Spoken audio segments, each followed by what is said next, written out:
आपल्या वन्यजीव आणि मित्र या चॅनलवर आपले सहर्ष स्वागत आहे। आज आपण माकड या प्राण्याविषयी माहिती घेणार आहोत। माकड हा प्राणी कोणाला माहित नाही असे नाही, त्याला आपण आपले पूर्वज मानतो। माकड हा नरवानर गणातील एक प्राणी आहे। वैज्ञानिक भाषेत त्याला अँथ्रोपॉइडिया म्हणून ओळखले जाते। माकडांचे प्रामुख्याने दोन गट आहेत।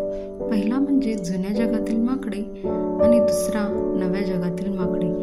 जुन्या जगातील माकडे ही आशिया आणि आफ्रिका खंडामध्ये आढळतात, तर उत्तर आणि दक्षिण अमेरिकेत नव्या जगातील माकडे आढळतात। माकडांची पर्यावरणात मुख्य भूमिका आहे। ते जंगलातील फळांचे बियाणे पसरवण्यास मदत करतात आणि इतर प्राण्यांसाठी अन्नाची उपलब्धता वाढवतात। मानव वस्तीत सहजगत्या आढळून येणारा प्राणी म्हणजे माकड आहे। अशाच प्राण्यांविषयी वेगवेगळ्या माहितीसाठी आपल्या चॅनलला लाईक, शेअर, सबस्क्राईब करा। धन्यवाद।